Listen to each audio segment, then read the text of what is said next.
मित्रांनो, कसे आहेत? मजेत ना? मजेतच असाल. मित्रांनो, आज मी आपल्यासाठी खास इथे आलेली आपल्याच वाडीमध्ये. तर हे आहे कढीपत्त्याचं झाड आणि कढीपत्त्याची ओळख करून देण्यासाठी आलेली आहे मी.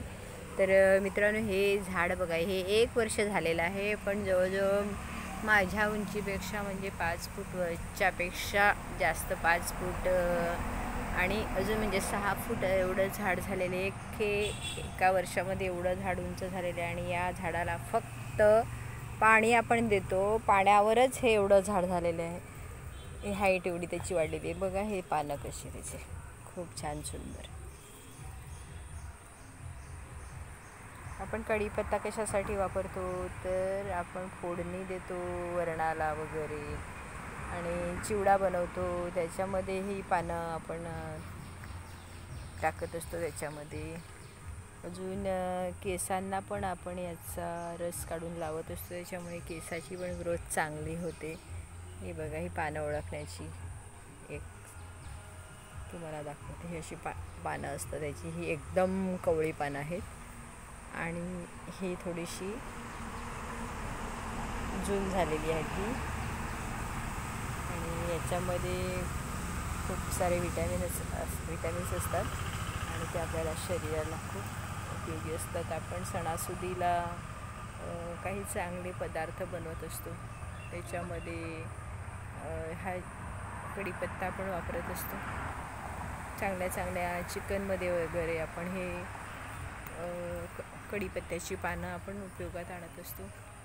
तर कढीपत्ता लावण्यासाठी काहीच त्रास न मिळत, कारण माझ्याकडे भरपूर झालेला आहे. माझ्या मोठ्या भावाने एक नर्सरीतून रोपटं आणलेलं आणि त्याच्यामुळे आता जेवढे झालेले आहेत ते भयंकर झालेले आहे. आणि कोणी मागितलं तर आम्ही त्यांना देतो ही रोपं काढून, कारण ते मुळालाच निघत असतं. त्याच्यामुळे त्याचं वाढण्याचा रेट हा खूप जास्त आहे. खूप मोठ्या प्रमाणात याची वाढ पण होते आणि खूप मोठ्या प्रमाणामध्ये याचं प्रोडक्ट आहे. उगवण्याची क्षमता जास्त आहे.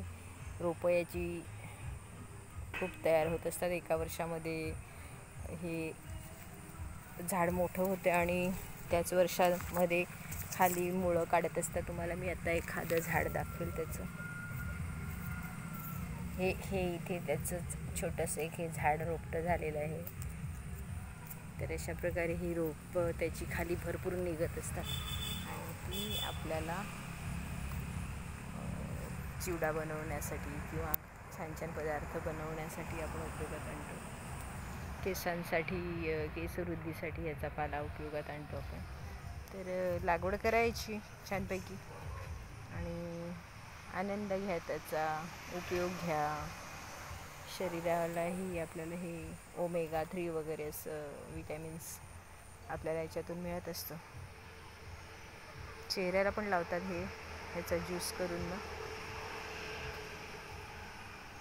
तर thank you very much everybody. Good evening. मेरे चैनल को आप सब सब्सक्राइब करते होंगे, करेंगे, ये मेरे को आशा है. तो इस आशा के साथ मैं आप सबकी विदाई लेती हूँ. Thank you very much. Good evening. Bye bye.